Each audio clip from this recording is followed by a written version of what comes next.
अच्छा, अब एक हम नया टॉपिक स्टार्ट कर रहे हैं। ये चैप्टर नंबर 1 का लास्ट टॉपिक है, which is the coordinate system. के कोऑर्डिनेट सिस्टम जो है वो क्या होता है, और ये बहुत ज़्यादा इंपॉर्टेंट टॉपिक है। और जब हम आगे चल के प्रॉब्लम्स करेंगे इलेक्ट्रोडायनेमिक्स के अंदर, तो हमें डिफरेंट तरह के कोऑर्डिनेट सिस्टम की ज़रूरत पेश आएगी। तो हमें पता होना चाहिए कि कोऑर्डिनेट सिस्टम क्या होते हैं, उसको हम किस वक्त इस्तेमाल करते हैं, और उसको किस तरीके से डेरिवेशंस के अंदर, डेरिवेटिव्स में और इंटीग्रेशन के अंदर इस्तेमाल किया जाता है। तो इसको समझना बहुत ज़्यादा ज़रूरी है। इसको हम सबसे पहले देखते हैं कि ये कोऑर्डिनेट सिस्टम क्या चीज़ होती है। कोऑर्डिनेट सिस्टम जो है वो बेसिकली डिफरेंट तरह के कोऑर्डिनेट्स होते हैं, जैसे कि यहाँ पर हमें नज़र आ रहा है कि एक्स वाई जेड, ठीक है, R theta phi, R phi और जेड, ये जो है ये कहलाते हैं स्पेशल कोऑर्डिनेट्स। स्पेशल कोऑर्डिनेट्स का मतलब क्या है? स्पेस के अंदर रहने वाले कोऑर्डिनेट्स, स्पेस को, पोजीशन को स्पेसिफाई करना, तो ये स्पेशल कोऑर्डिनेट्स कहलाते हैं। यानी कि इन कोऑर्डिनेट्स की मदद से हम पोजीशन यानी स्पेस किसी भी चीज़ का बता सकते हैं। अच्छा, सबसे पहले जो है वो हमारे पास आ जाता है कार्टेशियन कोऑर्डिनेट सिस्टम। तो कार्टेशियन कोऑर्डिनेट सिस्टम जो होता है वो किस तरह का होता है? कार्टेशियन कोऑर्डिनेट सिस्टम के अंदर हम अगर देखें तो हम 3 परपेंडिकुलर एक्सिस जो है वो बनाते हैं।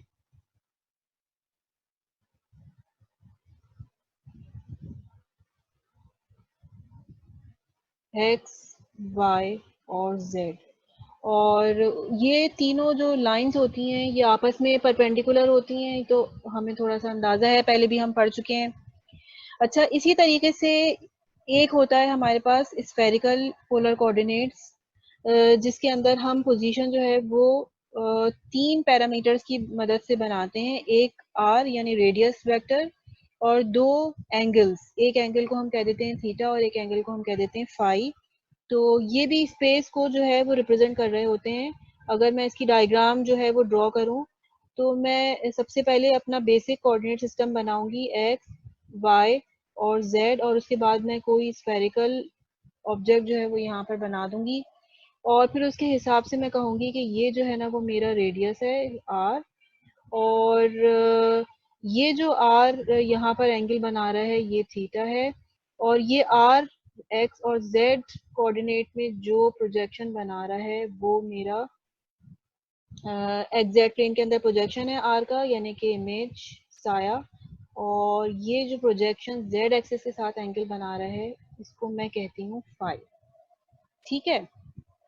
अच्छा, और इसी तरीके से अगर मुझे सिलेंड्रिकल कोऑर्डिनेट सिस्टम जो है वो डिस्क्राइब करना हो, तो मेरे पास 3 तरह के पैरामीटर्स होने चाहिए, special parameters R phi Z. उसके अंदर ये होगा कि मैं जो है वो अपने एक्सिस बनाऊंगी 3, ठीक है। लेट सपोज एक्स हो गया, वाई हो गया, जेड हो गया। उसके अंदर मैंने कोई भी सिलेंडर ड्रॉ कर दिया। सिलेंडर ड्रॉ इस तरह से करेंगे कि सेंटर से लेके यहाँ तक मेरा जो के डिस्टेंस होगा वो आर रेडियस कहलाएगा। ठीक है, इसको, इस रेडियस को मैं यहाँ भी बना सकती हूँ, ये मेरा रेडियस हो गया।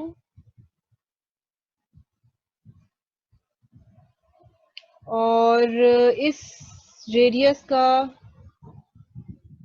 एंगल जो बन रहा है एक्स एक्सिस के साथ वो कहलाएगा फाई।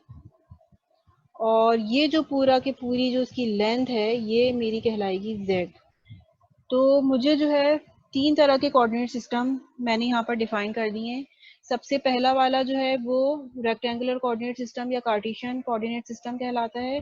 दूसरा वाला जो है वो स्फेरिकल कोऑर्डिनेट सिस्टम कहलाता है। और तीसरा वाला जो है वो सिलेंड्रिकल कोऑर्डिनेट सिस्टम कहलाता है। इसकी अभी फेयर डायग्राम जो है वो आएगी आगे चल के, जिसको मैं और प्रॉपर तरीके से एक्सप्लेन करूंगी, और उसमें आप लोगों को पता चल जाएगा कि एक्स वाई जेड क्या चीज़ होती है, आर थीटा फाई क्या चीज़ होती है, रॉ फाई जेड क्या चीज़ होती है। ये सब आप लोगों को क्लियरली पता चल जाएगा।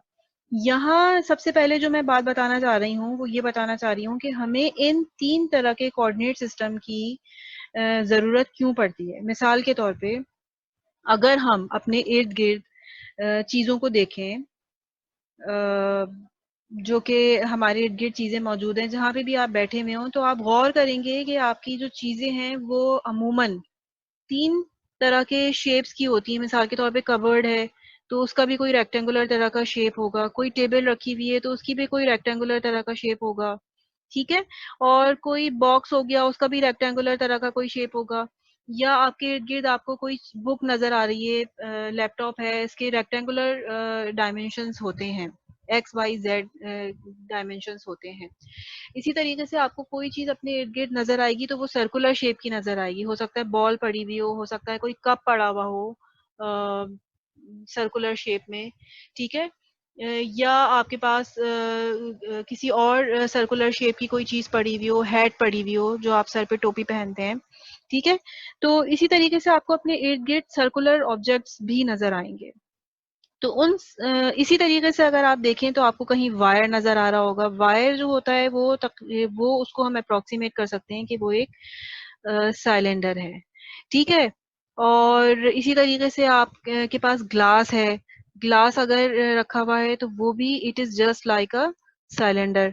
तो हम अगर अपने इर्द-गिर्द देखें चीज़ों को तो वो हमें 3 शेप्स में नज़र आती हैं। या तो वो रेक्टेंगुलर शेप्स की होंगी, या वो स्फेरिकल शेप्स की होंगी, या वो सिलिंड्रिकल शेप्स की होंगी। तो अगर हम चीज़ों की डायमेंशंस जो है मालूम करना चाहते हैं कि अच्छा भाई इस ऑब्जेक्ट का वॉल्यूम जो है वो क्या है, तो अगर मेरे पास कोई बुक है और मैं अगर उसका कोई वॉल्यूम जो है वो डिटरमाइन करना चाहती हूँ, तो मैं रेक्टेंगुलर पोलर कोऑर्डिनेट्स में उसका वॉल्यूम जो है वो आराम से डिटरमाइन कर सकती हूँ। किस तरीके से? मिसाल के तौर पे मैं इसकी यहाँ पर बताती हूँ। अगर मेरे पास कोई बुक है, जैसे मैं अभी आपको बता रही थी, अगर मैं उसका वॉल्यूम जो है वो डिटरमाइन करना चाहती हूँ, तो मैं कैसे डिटरमाइन करूँगी उसका वॉल्यूम? आसानी के साथ। मिसाल के तौर पे ये मेरी बुक है।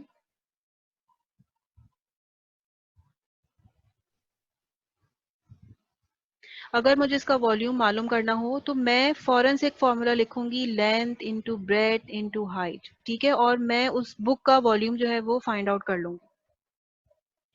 तो बड़ी आसानी से मुझे उसका वॉल्यूम जो है वो पता चल जाएगा। और ये length into breadth into height जो है वो बेसिकली क्या चीज़ है? अगर मैं कार्टेशियन कोऑर्डिनेट सिस्टम जो है वो यहाँ पर ड्रॉ करूँ, तो ये जो है वो 3 तरह के एक्सिस हैं, एक्स एक्सिस, वाई एक्सिस और जेड एक्सिस। तो मैं कह दूंगी कि लेंथ मेरी एक्स एक्सिस है, ब्रेड्थ मेरी वाई एक्सिस है और हाइट मेरी जेड एक्सिस है। तो मुझे ये एक्स चाहिए, मुझे वाई चाहिए, मुझे जेड चाहिए और मेरा वॉल्यूम जो है वो बहुत आसानी से डिटरमाइन हो जाएगा। लेकिन अगर मैं जो है वो क्या करूं, मैं एक बॉल बनाऊं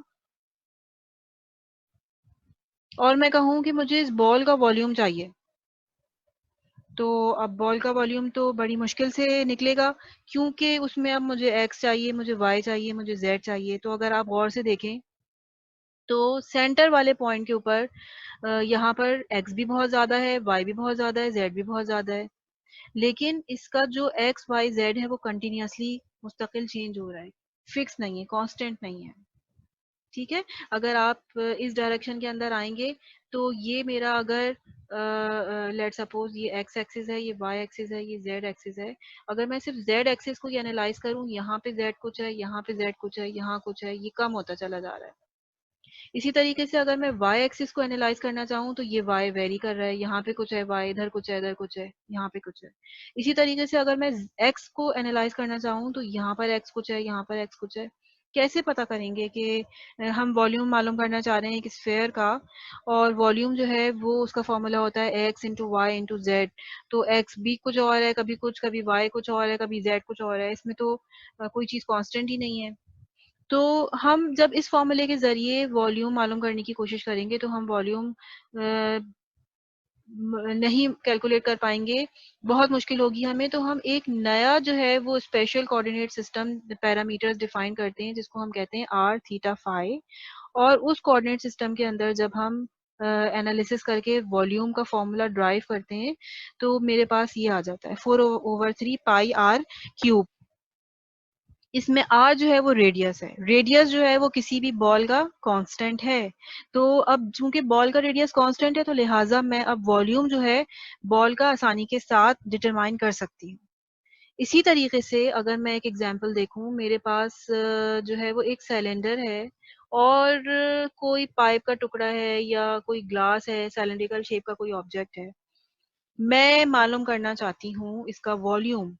तो वॉल्यूम कैसे पता कर सकूंगी मैं इसका? फॉर एग्जांपल मैं यही वाला फॉर्मूला अप्लाई करने की कोशिश करती हूँ जो कि रेक्टेंगुलर कोऑर्डिनेट सिस्टम के अंदर इस्तेमाल होता है, x into Y into Z.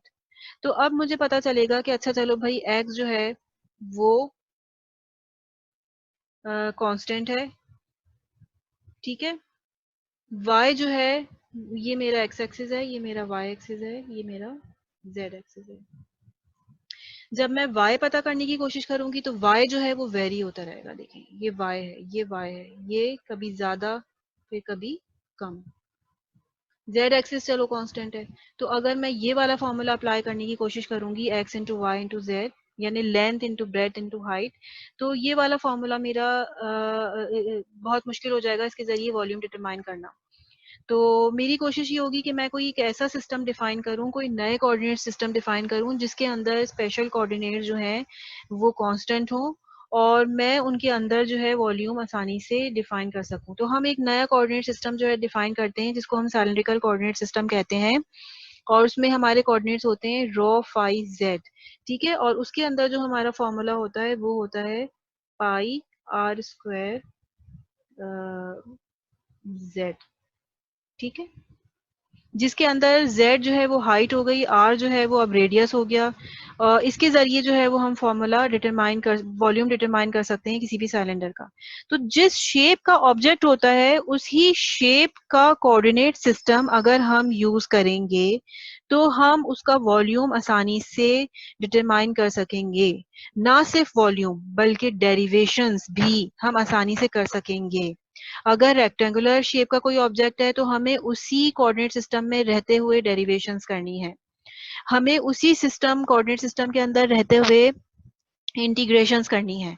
अगर हम कोई एक ऐसा सिस्टम स्टडी कर रहे हैं जिसका शेप जो है वो स्फेरिकल शेप हो तो फिर हम उस ही स्फेरिकल सिस्टम, जैसे ये स्फेरिकल शेप है तो हम स्फेरिकल सिस्टम के अंदर, स्फेरिकल कोऑर्डिनेट सिस्टम के अंदर ही उसकी डेरिवेशंस भी करेंगे, उसकी इंटीग्रेशन भी करेंगे। और अगर हम जो है वो किसी सिलेंड्रिकल ऑब्जेक्ट्स को डील कर रहे हैं तो हम उसी सिस्टम के अंदर रहते हुए सिलेंड्रिकल कोऑर्डिनेट सिस्टम के अंदर रहते हुए उसका वॉल्यूम, उसकी डेरिवेशन, उसकी इंटीग्रेशन करेंगे। तो जिस शेप का सिस्टम होता है उस शेप के कोऑर्डिनेट सिस्टम को यूज करते हुए हमारी कैलकुलेशंस, डेरिवेशंस आसान हो जाती हैं। तो सबसे पहला सवाल तो हमारा जो अभी हमने पढ़ना शुरू किया था वो ये था कि कोऑर्डिनेट सिस्टम क्या होते हैं। कोऑर्डिनेट सिस्टम जो है वो स्पेस को स्पेसिफाई करने के कोऑर्डिनेट्स होते हैं जिसमें हम किसी भी पोजीशन को, स्पेस को स्पेसिफाई कर सकते हैं। तीन तरह के बेसिक कोऑर्डिनेट सिस्टम होते हैं, कार्टेशियन, स्फेरिकल, सिलेंड्रिकल, ठीक है। तो ये तीन क्यों होते हैं? क्योंकि ज्यादातर हमारे जो ऑब्जेक्ट्स होते हैं वो या तो रेक्टेंगुलर शेप के होते हैं या स्फेरिकल या सिलेंड्रिकल। तो हमें इन तीनों शेप्स की ही जरूरत पड़ती है और अगर हम ये तीनों शेप्स को यूज करेंगे, अलग अलग शेप्स, तीनों शेप्स को यूज करेंगे, फॉर एग्जांपल रेक्टेंगुलर के लिए कार्टेशियन, स्फेरिकल ऑब्जेक्ट के लिए स्फेरिकल सिस्टम, सिलेंड्रिकल ऑब्जेक्ट के लिए सिलेंड्रिकल सिस्टम, तो हमारी कैलकुलेशंस जो है वो आसान हो जाएंगी। ठीक है, तो ये दो सवालों के जवाब हमें मिल गए कि कोऑर्डिनेट सिस्टम क्या होता है और डिफरेंट कोऑर्डिनेट सिस्टम कौन कौन से होते हैं और उनकी क्या यूज होता है। अच्छा, नेक्स्ट हम अब आते हैं, सबसे पहले अच्छी तरीके से समझने के लिए हम आते हैं कार्टेशियन कोऑर्डिनेट सिस्टम जो है वो क्या है। तो यहाँ पर दोबारा से मैंने एक डायग्राम जो है वो लगाई हुई है। यहाँ पर देखें ये तीन एक्सिस हैं, एक्स एक्सिस हो गया ये मेरा वाई एक्सिस हो गया और ये मेरा जेड एक्सिस हो गया, ये देखें। और यहाँ पर कोई मैंने एक रेक्टेंगुलर ऑब्जेक्ट जो है वो यहाँ पर ड्रॉ कर दिया है विच इज अ क्यूब, ठीक है। तो अब इसको आगे देखते हैं कि इसकी एनालिसिस किस तरीके से की जाती है। अच्छा, अब जो है ना यहाँ पर देखें, यहाँ पर लिखा हुआ है लाइन एलिमेंट, डिफरेंशियल फॉर्म में लाइन एलिमेंट लिखा हुआ है। अगर मैं रेक्टेंगुलर कोऑर्डिनेट सिस्टम यूज कर रही हूँ और उसके अंदर मुझे कहीं लाइन एलिमेंट की जरूरत पेश आएगी तो मैं उसको कैसे लिखूंगी? सिंपली dx, और ये जो है ये यूनिट वेक्टर है, यहाँ पर हम i भी इस्तेमाल कर सकते हैं, i j k unit vectors. तो यहाँ पर मैंने यूनिट वेक्टर लिखा हुआ है, ये जो कैप ऊपर बनाई हुई होती है ऐसे करके, इसका मतलब ये होता है कि ये यूनिट वेक्टर है। तो सिंपली अगर मेरे पास एक लाइन एलिमेंट है कार्टेशियन कोऑर्डिनेट सिस्टम में, तो मैं उसको लिख सकती हूँ dx with its unit vector, dy with its unit vector plus dz with its unit vector। ठीक है। अच्छा, अब इसका क्या फायदा होता है? मिसाल के तौर पे अब मुझे चाहिए इलेक्ट्रिक फील्ड कैलकुलेट करनी है। सिर्फ और सिर्फ आपसे कहा जा रहा है कि आप रेक्टेंगुलर कोऑर्डिनेट सिस्टम में P से Q डायरेक्शन के अंदर विच इज DL डायरेक्शन आप इलेक्ट्रिक फील्ड कैलकुलेट करें। ये वाला इंटीग्रल कैलकुलेट करें E डॉट DL। तो आप जो है वो E का एक्सप्रेशन यहाँ पर लिखेंगे, EX AX plus EY AY plus EZ AZ, dot लगाएंगे और ये जो DL है ये पूरा के पूरा यहाँ पर आप लिख देंगे, क्योंकि आपसे कहा जा रहा है कि आप DL की डायरेक्शन में यानी इस डायरेक्शन के अंदर आप इलेक्ट्रिक फील्ड फाइंड आउट करें। तो आपने इस तरीके से इसको सॉल्व करना है। लेकिन अगर आपसे कहा जा रहा है कि नहीं, आप इलेक्ट्रिक फील्ड फाइंड आउट करें सिर्फ और सिर्फ एक्स डायरेक्शन में, ये इंटीग्रल फाइंड आउट करें सिर्फ और सिर्फ एक्स डायरेक्शन में, तो आपको सिर्फ एक्स कंपोनेंट लिखना होगा ई का, और यहाँ पर आपको dx लिखना पड़ेगा। अगर आपसे कहा जा रहा है कि आप ये इंटीग्रल कैलकुलेट करें y डायरेक्शन में, तो आपको सिर्फ इलेक्ट्रिक फील्ड देखनी पड़ेगी कि y डायरेक्शन के अंदर कितनी है, और यहाँ पर जो लेंथ एलिमेंट लगाना पड़ेगा वो सिर्फ और सिर्फ y का लेंथ एलिमेंट लगाना पड़ेगा। अगर आपसे कहा जा रहा है कि ये इंटीग्रल कैलकुलेट करें इलेक्ट्रिक फील्ड इन दी z डायरेक्शन, तो आपको यहाँ पर सिर्फ और सिर्फ z dz लगाना पड़ेगा। लेंथ एलिमेंट जो कि z डायरेक्शन के अंदर होता है वो सिर्फ dz होता है। तो इस तरीके से अब आपने अपने इंटीग्रल्स को सॉल्व करना है। ठीक है। तो यहाँ से हमें ये बात पता चल गई क्लियरली कि ये जो लाइन एलिमेंट होता है अगर इस तरह का है तो उसमें x, y, z तीनों कंपोनेंट जो है वो आएंगे। ये देखें z भी आ रहा है, उसमें y भी आ रहा है, उसमें x भी आ रहा है। लेकिन अगर हमसे कहा जा रहा है x कंपोनेंट मालूम करना है, ये इंटीग्रल x डायरेक्शन में इवॉल्व करना है सिर्फ, या सिर्फ z डायरेक्शन में इवॉल्व करना है, या सिर्फ y डायरेक्शन में इवॉल्व करना है, तो हमें फिर यहाँ पर जो लेंथ एलिमेंट लेना होगा वो हमें देखना होगा कि x डायरेक्शन के अंदर लेंथ एलिमेंट क्या होता है, वो जस्ट dx है, जस्ट dy है, वो जस्ट dz है, वो हमने साथ साथ लगा दिया। अच्छा, अब उसके बाद हम आते हैं नेक्स्ट चीज के ऊपर, सरफेस एलिमेंट। सरफेस एलिमेंट किस तरीके से लिखा जाता है? अगर मेरे पास कोई क्यूब है तो मैं उसका एरिया कैसे लिखूंगी, उसका सरफेस कैसे लिखूंगी?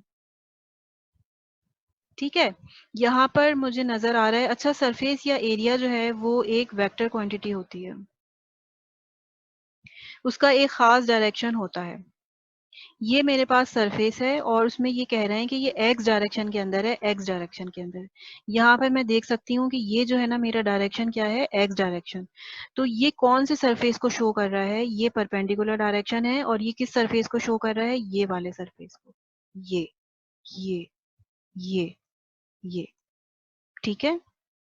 तो यहाँ पर अगर मैं देखूं तो मेरी जो है दो डायमेंशन कौन कौन से हैं, dz, और ये वाला डायमेंशन कौन सा है, dy।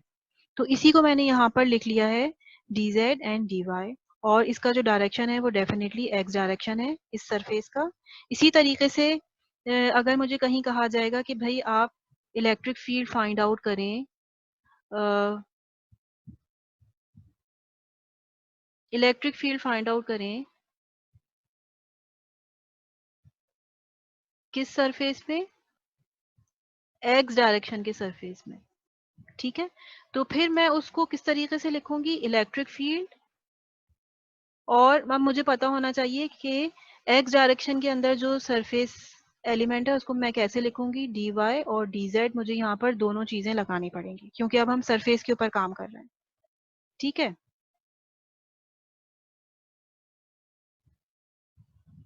अच्छा अब अगर मुझसे वो कह रहे हैं कि भाई जो सरफेस है वो y डायरेक्शन के अंदर है, ये देखेंगे y डायरेक्शन के अंदर है, तो अब y डायरेक्शन के अंदर सरफेस अगर मैं गौर से देखूं, ये मेरी y डायरेक्शन है, this is my y direction, तो ये परपेंडिकुलर डायरेक्शन है, तो ये किस सरफेस को शो कर रहा है, इस वाले को, इसको देखें गौर से, ये सरफेस है, दिस इज दी सरफेस, और इसकी परपेंडिकुलर डायरेक्शन y डायरेक्शन है।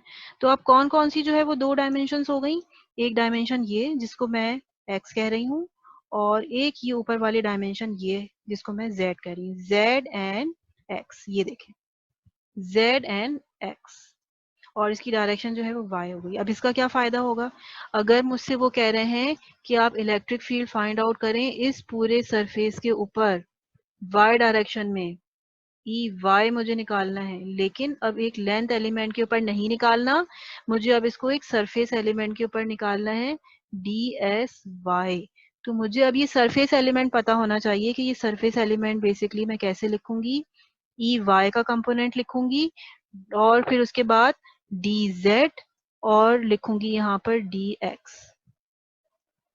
ठीक है, बिल्कुल उसके बाद इसी तरीके से नेक्स्ट चीज मैं आपको बताती हूँ। अब अगर मेरे पास तीसरा जो है वो सरफेस आ जाता है z डायरेक्शन में, ठीक है, तो z डायरेक्शन में सरफेस देखें, ये मेरा z एक्सिस है, तो इसका मतलब ये है कि इस सरफेस की डायरेक्शन ये है, तो इसके परपेंडिकुलर जो सरफेस लाई कर रहा है वो ये वाला सरफेस लाई कर रहा है, ये देखें ये वाला सरफेस, और इसकी जो डायमेंशन है वो क्या है, ये हो गया x और ये हो गया y। अगर आपसे कहा जा रहा है कि आप इलेक्ट्रिक फील्ड फाइंड आउट करें in the direction of Ez, in the direction of Z, तो आपको ये लेना पड़ेगा सरफेस, Z डायरेक्शन में आप इलेक्ट्रिक फील्ड फाइंड आउट करना चाह रहे हैं कि इस पूरी सरफेस के ऊपर इलेक्ट्रिक फील्ड जो है वो कितनी है। तो आप यहाँ पर सरफेस एलिमेंट को खोल कर लिखेंगे, इंटीग्रल अपना लगाएंगे, ई लिखेंगे, ई जेड डायरेक्शन के अंदर क्या है, और आप यहाँ पर लिखेंगे जनाब डी एक्स और डी वाई, और फिर आप इस इंटीग्रल को खोलेंगे। ठीक है, तो ये हमें पता होना चाहिए कि सरफेस एलिमेंट्स एक रेक्टेंगुलर सिस्टम के अंदर अगर आपसे किस तरह से कौन से सरफेस को डील करने के लिए बोला है, और अगर वो सरफेस आपसे कहा गया है एक्स तो उसका फॉर्मूला ये होता है, वाई सरफेस बोला गया है तो ये होता है, जेड सरफेस बोला गया है तो ये होता है। अगर आपसे एक्स सरफेस बोला गया और आप जो है वो जेड सरफेस लगा के पूरा इंटीग्रल सॉल्व कर देंगे तो आपका आंसर जो है वो गलत हो जाएगा। तो इस चीज का जो है वो हमें ध्यान बहुत रखना पड़ता है कि हम जो है वो अपने सरफेस एलिमेंट्स ठीक लिखें, जिस डायरेक्शन के अंदर हमें प्रॉब्लम सॉल्व करने के लिए दी गई है हम उसी डायरेक्शन के अंदर सॉल्व करें। अच्छा, बिल्कुल इसी तरीके से वॉल्यूम का क्या फॉर्मूला होता है, यहाँ पर देख रहे हैं हम, वॉल्यूम का फॉर्मूला होता है D X D Y D Z, ये एक स्केलर क्वांटिटी है, इसका कोई डायरेक्शन नहीं है, जिस तरीके से ये वेक्टर क्वांटिटीज हैं इनका डायरेक्शन है, और डिस्प्लेसमेंट या पोजीशन वेक्टर जो है वो एक वेक्टर क्वांटिटी है, इनके डायरेक्शंस हैं, तो हर डायरेक्शन के अंदर अलग अलग क्वांटिटी आ रही है। लेकिन वॉल्यूम जो है एक स्केलर क्वांटिटी है, इसका कोई डायरेक्शन नहीं है, तो इसका एक ही फॉर्मूला है, जब भी हमें क्यूब का या रेक्टेंगुलर ऑब्जेक्ट का वॉल्यूम मालूम करना होगा हम simply D X D Y D Z कर देंगे, वॉल्यूम ब्रेथ हाइट कर देंगे और हमारे पास वॉल्यूम जो है वो आ जाएगा।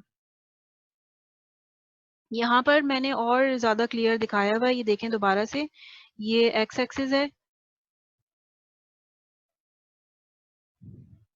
और इसी तरीके से ये जो है मेरा y एक्सिस है, यहाँ ये मेरा z एक्सिस है, और उसमें ये एरिया अलग खोलकर दिखाया हुआ है कि अगर एरिया z चाहिए आपको तो उसका फॉर्मूला होगा dx इंटू डी वाई, अगर ए y चाहिए तो उसका फॉर्मूला होगा dx इंटू डी जेड, और अगर एरिया ए एक्स चाहिए तो उसका फॉर्मूला होगा डी वाई डी जेड। अपनी कन्वीनियंस के हिसाब से आप एक्सिस चेंज कर सकते हैं, इसको जिसको आपने ए एक्स बोला हुआ है आप उसको कह दें कि ये मेरा y है, ठीक है, इसको जिसको आपने z बोला हुआ है इसको आप कह दें कि ये x है, जिसको आपने y बोला हुआ है इसको आप कह दें z है। तो फिर ये फॉर्मूले भी चेंज हो जाएंगे। तो जो भी आप अपना कोऑर्डिनेट सिस्टम डिफाइन करते हैं उसके हिसाब से आपको ये फॉर्मूला लिखना पड़ेगा। ये फॉर्मूला आप लोगों को लिखना खुद आना चाहिए। ठीक है, कि आपके कोऑर्डिनेट सिस्टम क्या है, आपने एक्स किसको बोला है, वाई किसको बोला है, जेड किसको बोला है, उस हिसाब से हमारे ये सरफेस एलिमेंट्स और लेंथ एलिमेंट, पोजीशन वेक्टर के एलिमेंट्स लिखे जाएंगे। Now we come next to the cylindrical coordinate system. तो ये जो cylindrical कोऑर्डिनेट सिस्टम है ये अभी हमें देखने में ज़रा थोड़े से मुश्किल लग रहे हैं, लेकिन जब हम इसको समझना शुरू करेंगे तो ये हमें क्लियर होते जाएंगे Aahista Aahista. cylindrical coordinate system के अंदर जो है वो क्या होता है, तीन तरह के कोऑर्डिनेट्स होते हैं। वो तीन तरह के कोऑर्डिनेट्स कौन कौन से होते हैं, आर, फाई और जेड। ठीक है, मैंने क्लास में भी ये लेक्चर करवाया था, उस वक्त मैंने आर को जो है ना वो रो बोला हुआ था, रो से रिप्रेजेंट किया था, लेकिन it doesn't make any difference, rho बोलें या आर बोलें ये होता रेडियस ही है। ठीक है, अच्छा अब सबसे पहले हम ये देखते हैं कि ये जो आर है वो क्या है, फाई जो है वो क्या है और जेड वो क्या है। इस डायग्राम के अंदर हमें क्लियरली नजर आ रहा है। ये देखें, ये जो है वो एक्स एक्सिस है सबसे पहले, ये वाई एक्सिस है और ये जो है जेड एक्सिस है। तो जब मैं कोई सिलेंडर बनाऊंगी, इसका एक पीस मैंने यहां से निकाल लिया है और उस पीस का भी एक बहुत छोटा सा टुकड़ा जो मुझे यहाँ पर नजर आ रहा है वो मैंने सिलेंडर के अंदर से ले लिया है। इसको मैं अगर एक्सटेंड करना चाहूँ तो ये इस तरीके से एक्सटेंड हो रहा है। ठीक है, ये पूरा सिलेंडर है, उसका एक मैंने छोटा सा टुकड़ा ले लिया है। डिफरेंशियल कंपोनेंट्स मुझे शो करने हैं अपने, तो मेरे लिए काफ़ी है कि मैं एक छोटे से टुकड़े के अंदर इसको एक्सप्लेन कर सकूं। अच्छा जनाब, तो अब अगर आप गौर से देखें तो ये जो मेरा सिलेंडर है, इसकी जो हाइट है, इस सिलेंडर की जो हाइट है वो किस एक्सिस पे शो हो रही है, जेड पे। तो यहाँ पर मुझे नजर आ रहा है कि ये जो मेरी चीज है ये मेरी क्या है, डिफरेंशियल एलिमेंट है जेड एक्सिस के ऊपर। ठीक है, डी जेड। अच्छा, इसी तरीके से ये जो मेरा रेडियस था ये मेरा था आर। ये देखें यहां से ये मेरा आर है, इसको भी मैं आर कह सकती हूँ, इसको भी मैं आर कह सकती हूँ। ये सब मेरे आर हैं क्योंकि ये मेरे रेडियस हैं, ये सब मेरे आर हैं, ये मेरे रेडियस हैं। तो चूंकि मैं इस छोटे से हिस्से को कंसीडर कर रही हूँ तो ये जो ये वाला ये वाली जो चीज है, ये वाली जो चीज है, ये रेडियस की डायरेक्शन के अंदर एक छोटा सा रेडियस है, तो उसको मैं कह दूंगी डी आर। ठीक है, तो डी जेड भी मुझे पता चल गया, डी आर भी मुझे पता चल गया। अच्छा जनाब, फाई कौन सा एंगल है, फाई जो है वो ये वाला एंगल है, यहाँ पर आपको नजर आ रहा होगा नीचे।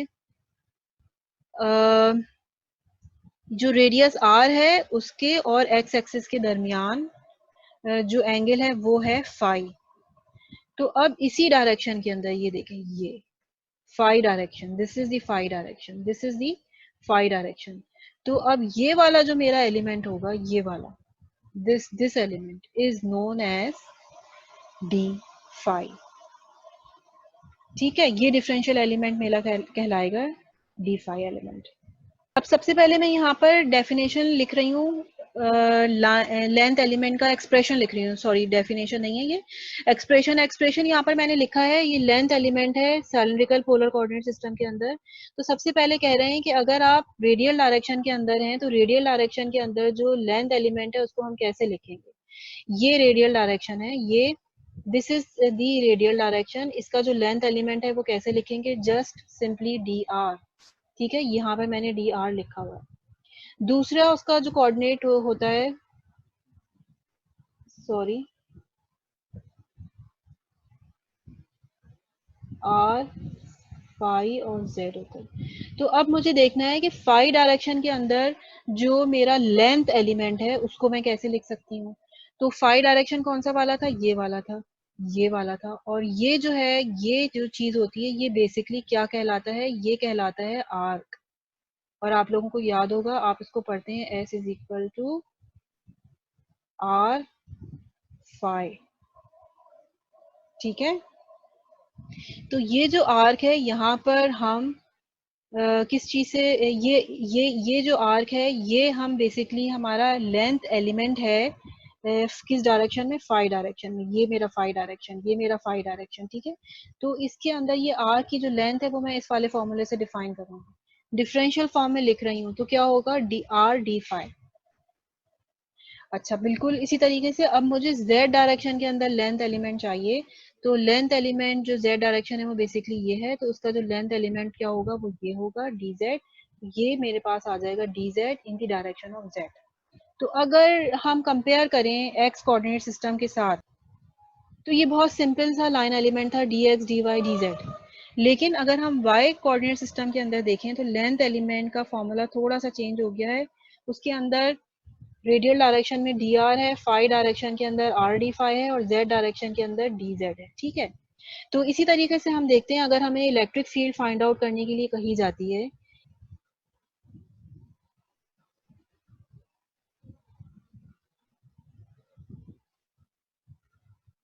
इलेक्ट्रिक फील्ड फाइंड आउट करना चाहती हूँ रेडियल डायरेक्शन में। ये मेरा रेडियल डायरेक्शन है, इसको गौर से देखें, यहाँ पे मैंने जस्ट इसको गिराया हुआ है। ये रेडियल डायरेक्शन था, ये रेडियल डायरेक्शन। तो मैं इलेक्ट्रिक फील्ड फाइंड आउट करना चाहती हूँ रेडियल डायरेक्शन के अंदर ई डॉट डी एल लिखूंगी in the direction of R. तो इसका मैं इंटीग्रल निकालना चाहती हूँ, वो क्या होगा, वो होगा ई। और मैं देखूंगी कि रेडियल डायरेक्शन के अंदर मेरा लेंथ एलिमेंट क्या है, तो मैं जस्ट लिख दूंगी डी आर। हो सकता है कि मुझे ये जो लाइन इंटीग्रल है ये खोलना पड़े इन दी फाई डायरेक्शन, तो मैं यहाँ पर लिखूंगी डी एल फाई। अब डी एल फाई का मतलब क्या है कि इस जगह पर मैं अपनी इलेक्ट्रिक फील्ड चेक करना चाह रही हूँ कि इस पूरी लेंथ एलिमेंट के ऊपर इलेक्ट्रिक फील्ड कैसी है, तो मैं लिखूंगी ई फाई, और फिर मैं यहाँ पर लिख दूंगी आर डी फाई। इसी तरीके से अगर मुझसे कहा जा रहा है कि आप ये लाइन इंटीग्रल एवेलुएट करें z डायरेक्शन में, तो मैं लिखूंगी ई डी एल जेड। ठीक है, और अगर मैं उसको और खोलूंगी तो मैं उसको लिखूंगी E Z D Z direction के अंदर जो लेंथ एलिमेंट है वो डी जेड ही है। ठीक है, तो हमें जो है वो क्लियरली पता होना चाहिए कि जो लेंथ, टोटल लेंथ एलिमेंट है उसको हम किस तरीके से लिखते हैं। ठीक है, और अगर हमसे किसी सिलेंडर के अंदर सिर्फ और सिर्फ रेडियल डायरेक्शन में इलेक्ट्रिक फील्ड कैलकुलेट करने के लिए कही गई है, तो हम ये वाला फॉर्मूला लगाएंगे। एंगुलर डायरेक्शन के अंदर इलेक्ट्रिक फील्ड कैलकुलेट करने के लिए कही गई है, तो ये वाला फॉर्मूला। और अगर जेड डायरेक्शन के अंदर इलेक्ट्रिक फील्ड कैलकुलेट करने के लिए कही गई है, तो फिर हम ये वाला फॉर्मूला लगाएंगे। और अगर कोई आर्बिट्ररी डायरेक्शन हो, ठीक है, कोई आर्बिट्ररी डायरेक्शन हो, मिसाल के तौर पे इलेक्ट्रिक फील्ड, ये जो है वो सिलेंडर रखा हुआ है, लेट सपोज ये सिलेंडर है,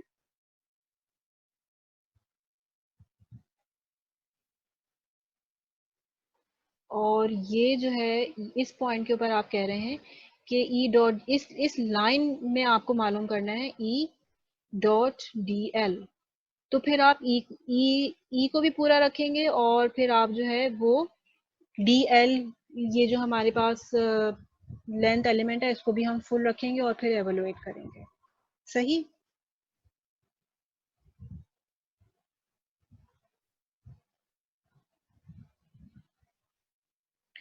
अच्छा, ये तो हो गया था line element in cylindrical polar coordinate system. उसके बाद सरफेस एलिमेंट आते हैं। सरफेस एलिमेंट के अंदर वही चीज आ गई दोबारा से जो मैंने पहले आप लोगों को बताई थी कि ये सरफेस एलिमेंट है, यानी एरिया है किस डायरेक्शन में, रेडियल डायरेक्शन में। रेडियल डायरेक्शन कौन सा वाला है, वो ये वाला। इसका मतलब है ये मेरा रेडियल डायरेक्शन है। जब ये रेडियल डायरेक्शन है तो एरिया मेरा कौन सा बनता है, उसके परपेंडिकुलर ये एरिया बनेगा ये। तो एक साइड मेरी ये होगी विच इज डी जेड, और एक साइड मेरी ये होगी जिसको मैं डिफाइन कर चुकी हूँ कि वो क्या है, आर डी फाई। ठीक है, तो डी जेड और R D phi is the surface of is the surface in the direction of R. ठीक है, तो ये मेरा फॉर्मूला बन गया। इसी तरीके से अगर मुझसे कहा जाता है कि भाई आप इलेक्ट्रिक, इसी तरीके से मैं नेक्स्ट पे आती हूँ। और अगर मुझसे कहा जाता है कि अच्छा भाई आप मुझे ये बताइए कि सिलिंड्रिकल पोलर कोऑर्डिनेट सिस्टम में जो एरिया है एंगुलर डायरेक्शन के अंदर, वो क्या है। तो एंगुलर डायरेक्शन मेरी कौन सी वाली है, वो मेरी ये वाली है। इसका मतलब क्या है, ये वाली डायरेक्शन अगर मैं इसको गौर से देखूं तो ये वाली डायरेक्शन एरिया की जो डायरेक्शन है वो ये वाली है, ये जो एरो से बनाया हुआ है। तो ये जो है फाई डायरेक्शन है, ये फाई डायरेक्शन है, ये वाला एरिया मुझे चाहिए होगा। और ये वाला जो एरिया है वो मेरे पास कैसे आएगा, ये तो मेरे पास हो गया डी जेड, ठीक है। और ये वाली जो मेरी साइड हो गई वो क्या हो गई, डी आर। तो दो साइड्स को मल्टीप्लाई करते हैं तो एरिया आ जाता है डी आर डी जेड, मेरे पास आ जाएगा। बिल्कुल इसी तरीके से अगर मुझसे कहा जाता है कि जेड डायरेक्शन के अंदर जो एरिया है वो क्या है, तो जेड डायरेक्शन कौन सी वाली, ये वाली। इसका मतलब कौन सा है, ये वाला है मेरा जेड डायरेक्शन। तो जेड डायरेक्शन के परपेंडिकुलर प्लेन कौन सा वाला हो गया, एक चीज तो ये, एक चीज ये, ठीक है। ये वाला प्लेन मुझे जो है वो उसका एरिया लिखना पड़ेगा। तो एक साइड जो है वो मेरी क्या हो गई, डी आर, ये देखें डी आर है। और दूसरी वाली साइड मेरी क्या है, आर डी फाइव। तो यहाँ पर लिखा हुआ भी है कि आर डी फाइव और डी आर। तो यहाँ पर भी लिखा हुआ है आर डी आर और डी फाइव। तो this is the area in the Z direction. अब इसका फायदा क्या हो गया, इसका फायदा ये है कि अगर आपसे कभी कहा जा रहा है कि आप जो है वो इलेक्ट्रिक फील्ड, फॉर एग्जांपल आपसे कहा जा रहा है कि इलेक्ट्रिक फील्ड फाइंड आउट करें। इलेक्ट्रिक फील्ड हमें फाइंड आउट करनी है किस प्लेन में, जेड प्लेन में। तीन तरह के प्लेन होते हैं ना, आर, फाई और जेड। अगर आपसे कहा जा रहा है कि आप इलेक्ट्रिक फील्ड फाइंड आउट करें E R in the direction of radius, ये अब सरफेस एलिमेंट है। तो अब हमें यहाँ पे सरफेस एलिमेंट हम कैसे खोलेंगे, हम लिखेंगे ई और डी एस आर हम लिखेंगे, यानी कि इस डायरेक्शन के अंदर जो सरफेस एलिमेंट है ये वाला, ये क्या होगा, आर डी फाई और डी जेड। अगर आपसे कहा जा रहा है कि आप इलेक्ट्रिक फील्ड फाइंड आउट करें इन दी फाई डायरेक्शन, यहाँ पर सरफेस एलिमेंट लिखेंगे आप फाई वाला, और फिर आप उसको कैसे खोलेंगे, यहाँ पर ई फाई, ठीक है। ये आर सब स्क्रिप्ट में था एक यहाँ पर ये, ठीक है। तो ई फाई, और फिर हमें सरफेस एलिमेंट लिखना है ये वाला, ठीक है, डी आर डी जेड। अगर आपसे कहा जा रहा है कि आप इलेक्ट्रिक फील्ड फाइंड आउट करें जेड डायरेक्शन के अंदर, तो ये सरफेस एलिमेंट आपका होगा जेड डायरेक्शन वाला, और उसको आप कैसे लिखेंगे, ये लिखेंगे आप D R R B R और डी फाइव। ये जो सरफेस एलिमेंट है ये आपका जेड डायरेक्शन के अंदर सरफेस एलिमेंट है। तो इस वजह से हमें डिफरेंट डिफरेंट कंपोनेंट जो है वो पता होने चाहिए कि सिलिंड्रिकल पोलर कोऑर्डिनेट्स के कौन कौन से कंपोनेंट्स हैं, उसका लेंथ एलिमेंट किस तरीके से लिखा जाता है, रेडियल डायरेक्शन के अंदर उसका लेंथ एलिमेंट क्या होता है, इसका फाई डायरेक्शन के अंदर लेंथ एलिमेंट क्या होता है, जेड डायरेक्शन के अंदर लेंथ एलिमेंट क्या होता है। बिल्कुल इसी तरीके से इन तीनों डिफरेंट डिफरेंट डायरेक्शंस के अंदर सरफेस एलिमेंट्स क्या होते हैं। तो बाज़ दफ़ा प्रॉब्लम के अंदर हमसे कहा जाता है कि आप पर्टिकुलरली आर, फाई या जेड सरफेस के ऊपर काम करें, तो ये हमें एवेलुएट करने आने चाहिए। अच्छा, लास्ट में जो है वो देखें, लास्ट के अंदर वॉल्यूम यहाँ पर मैंने लिखा हुआ है, तो वॉल्यूम भी जो है वो यहाँ पर देखें, वॉल्यूम जो है एक वेक्टर क्वांटिटी नहीं है, स्केलर क्वांटिटी है। तो इसका जो फॉर्मूला है वो बहुत आसान है, length into breadth into height करनी है, यानी तीनों के तीनों जो लेंथ एलिमेंट है इनको हमें मल्टीप्लाई करना है। तो उसका फॉर्मूला हमारे पास बन जाता है R D five and D Z. तो उसका फॉर्मूला भी आप लोगों को याद रखना पड़ेगा। तो this is the completion of the cylindrical polar coordinate system. Third coordinate system है which is the spherical polar coordinate system. तो अब हम इसको समझना चाहते हैं स्फेरिकल पोलर कोऑर्डिनेट्स को। तो इसके अंदर जो कोऑर्डिनेट्स होते हैं वो तीन तरह के कोऑर्डिनेट्स होते हैं, कौन कौन से, आर और थीटा और फाई। आर को हम रेडियल कोऑर्डिनेट कहते हैं, थीटा को एंगुलर कोऑर्डिनेट कहते हैं, और फाई को हम कहते हैं एजीमुथल कोऑर्डिनेट। तो यहाँ पर सबसे पहले हम देख लेते हैं कि आर जो है रेडियस कौन सा है। ये डायग्राम अगर मैं देखूं तो मुझे यहाँ पर नजर आ रहा है कि मैंने एक स्फेयर का एक छोटा सा टुकड़ा यहाँ पर ले लिया है एक्स वाई और जेड, पॉजिटिव एक्स वाई और जेड कोऑर्डिनेट के अंदर।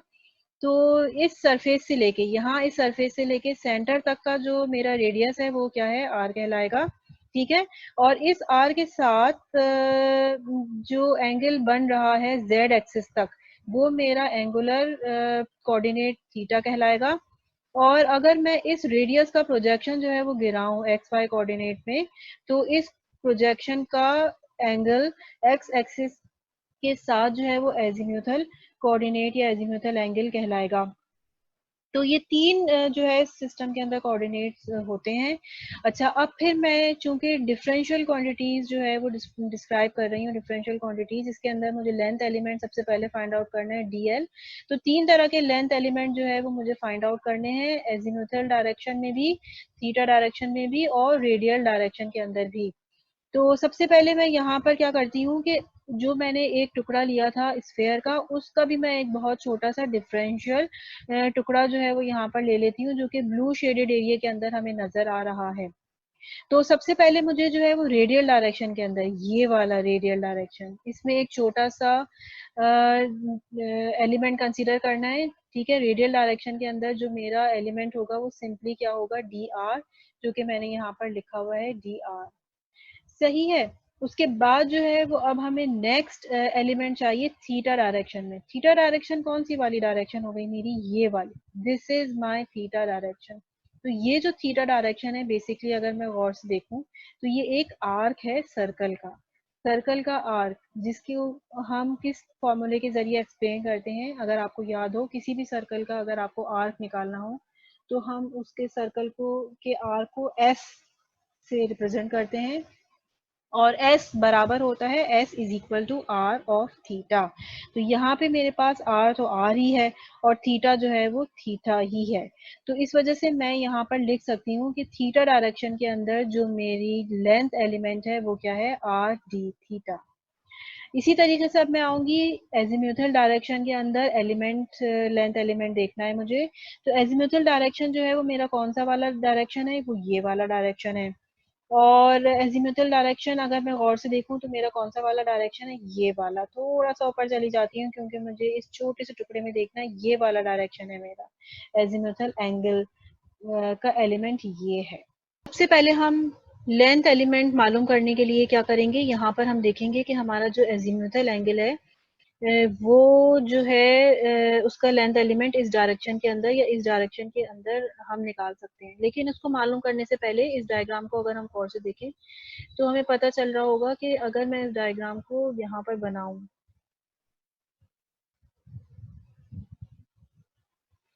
तो ये थीटा के सामने वाला जो मेरा कंपोनेंट है ये बेसिकली क्या है, आर साइन थीटा है।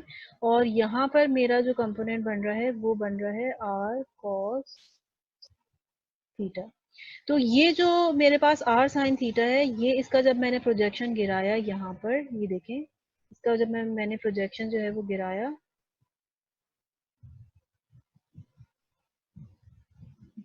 यहाँ पर, तो ये जो मेरी लाइन है, ये मेरा आ गया आर साइन थीटा। यानी कि अब इस प्रोजेक्शन का जो रेडियस है वो क्या है, आर साइन थीटा है इस प्रोजेक्शन का रेडियस। और मुझे यहाँ पर क्या चीज चाहिए, मुझे चाहिए ये वाला सामने वाला आर्क। और सामने वाला आर्क मालूम करने के लिए यही वाला हम फॉर्मूला इस्तेमाल करेंगे जो S is equal to R theta के फॉर्मूले से हम निकालते हैं। तो आर जो है मेरा यहाँ पर है आर साइन थीटा, और थीटा जो है वो मेरा है डी फाई। इस तरीके से मैं कह सकती हूँ कि मेरा जो लेंथ एलिमेंट है डी एल फाई, ये सामने वाला, ये मेरा क्या हो गया, R sine theta D phi.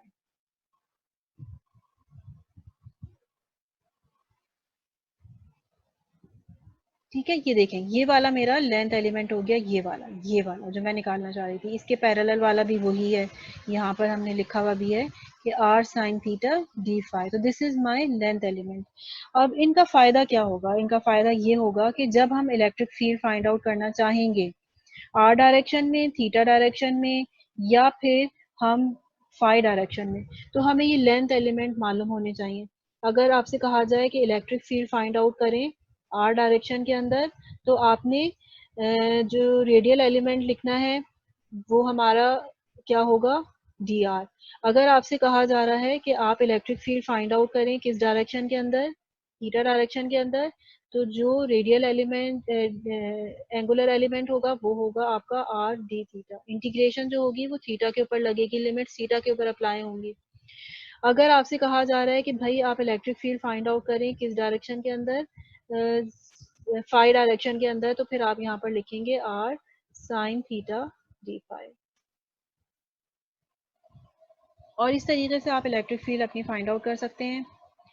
अच्छा, नेक्स्ट इसी तरीके से हम देखते हैं कि सरफेस एलिमेंट जो है वो हम किस तरीके से डिटरमाइन करते हैं। तो अब हमारे पास आ गया है नेक्स्ट जो है वो सरफेस। सबसे पहले रेडियल डायरेक्शन के अंदर मुझे जो है वो सरफेस फाइंड आउट करना है। रेडियल डायरेक्शन मेरा कौन सा वाला हो गया? रेडियल डायरेक्शन मेरा ये वाला हो गया, ये। ठीक है, इसको मैं ड्रॉ करती हूँ। ड्रॉ करने से मुझे ज़्यादा क्लियर हो जाएगा। इस डायरेक्शन में जा रही हूँ मैं, ये परपेंडिकुलर। तो परपेंडिकुलर कौन सा वाला प्लेन बन रहा है? ये वाला प्लेन बन रहा है। और अगर इस प्लेन को मैं गौर से देखूं, यहाँ ड्रॉ कर लेती हूँ मैं ये। इस प्लेन को मैं गौर से देखूं तो ये वाली साइड तो मुझे मालूम ही है कौन सी है, R sine theta D phi. और ये वाली जो साइड है, ये वाली साइड डी थीटा कहलाती है। डी थीटा मैं निकाल चुकी हूँ, डी थीटा वाली साइड मेरी आर डी थीटा है। ठीक है, लेंथ एलिमेंट मेरा यहाँ का आर डी थीटा है। तो अगर मुझे एरिया चाहिए आर डायरेक्शन के अंदर, तो फिर मुझे क्या करना होगा? मुझे यहाँ पर देखना होगा कि ये रेडियल डायरेक्शन ये परपेंडिकुलर है, और इसके परपेंडिकुलर किसके है? इस सरफेस के परपेंडिकुलर है रेडियल डायरेक्शन। और उसके अंदर दो साइड्स होंगी, एक साइड ये वाली होगी, दूसरी साइड ये वाली होगी। और मैं इन दोनों को मल्टीप्लाई कर दूंगी। मल्टीप्लाई करने के बाद ये देखिए मेरे पास ये आ गया, R square sine theta D theta D phi. अच्छा, नेक्स्ट इसी तरीके से मेरे पास आता है एंगुलर डायरेक्शन के अंदर मुझे लेना है अपना सरफेस। तो एंगुलर डायरेक्शन मेरी ये वाली है, एंगुलर डायरेक्शन मेरी ये वाली, ये। अगर मैं इसको ड्रॉ करके दिखाऊं तो ज्यादा क्लियर हो जाएगा। ये देखें, ये जो है यहाँ पर इतना क्लियर नहीं है। मैं इसको ड्रॉ कर रही हूँ इस वाली साइड को इस तरीके से यहाँ पर। तो ये मेरी जो है वो एंगुलर साइड बन रही है। ये थीटा जो है ना वो ये डायरेक्शन है। तो थीटा का डायरेक्शन ये है, तो इसके किस प्लेन के वो परपेंडिकुलर है? इस वाले प्लेन के। यहाँ पे ये मैंने ड्रॉ किया है। तो ये वाली जो साइड आपकी हो गई वो कौन सी वाली हो गई? एक तो आपकी हो गई डी एल फाई डायरेक्शन में। ठीक है, और ये वाली जो साइड हो गई वो आपकी हो गई डी आर सिंपली परपेंडिकुलर। तो दो आपको साइड्स को मल्टीप्लाई करना है। यहाँ पर अगर हम देखें तो इन्होंने भी इसी तरीके से निकाला हुआ है। थीटा की डायरेक्शन निकालने के लिए आपको रेडियल डायरेक्शन का एलिमेंट चाहिए और एजिमुथल डायरेक्शन का एलिमेंट चाहिए। एजिमुथल डायरेक्शन का जो एलिमेंट है वो क्या होता है? R sine theta D phi. This is R sine theta and D phi. और रेडियल डायरेक्शन का एलिमेंट होता है डी आर। तो ये मेरे पास एरिया भी आ गया एंगुलर डायरेक्शन के अंदर। अब मुझे एरिया का फॉर्मूला चाहिए किस डायरेक्शन में? एजिम्यूथल डायरेक्शन के अंदर। एजिम्यूथल डायरेक्शन के अंदर मुझे एरिया निकालना होगा। तो अब मैं यहाँ पर देखूंगी कि एजीमुथल डायरेक्शन कौन सा वाला है। एजीमुथल डायरेक्शन ये वाला है। एजीमुथल डायरेक्शन जो है अगर मैं ड्रॉ करके बताऊं तो कौन सा वाला डायरेक्शन बन रहा है? ये वाला डायरेक्शन बन रहा है इस प्लेन के, यानी कि इस वाले प्लेन के परपेंडिकुलर। ठीक है, ये यूं करके जा रहा है ये मेरा, अगर आप गौर से देखेंगे फाई है ना, तो ये फाई की डायरेक्शन ये वाली बन रही है। तो ये किस प्लेन के पैरेलल हो गया? ये हो गया इस प्लेन के पैरेलल। तो इसके दो एलिमेंट्स हो गए, एक तो हो गया मेरे पास डी आर और दूसरा हो गया मेरे पास D theta. D R element तो मेरा डी आर ही होता है, जबकि डी थीटा एलिमेंट मैंने आपको बताया कि आर डी थीटा होता है। तो इस तरीके से डी एस फाई यानी surface element in the direction of phi मेरा हो जाएगा आर डी थीटा।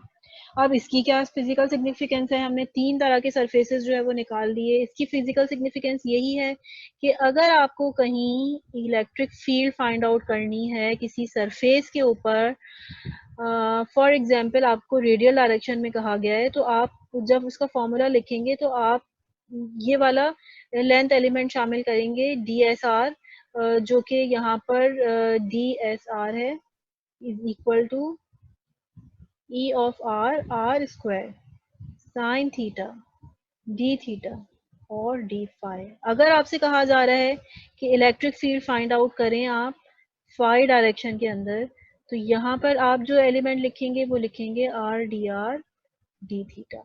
या अगर आपसे कहा जा रहा है कि आप इलेक्ट्रिक फील्ड फाइंड आउट करें कौन सी सरफेस के ऊपर, फाई डायरेक्शन की सरफेस के ऊपर मालूम करें, तो फिर आप लिखेंगे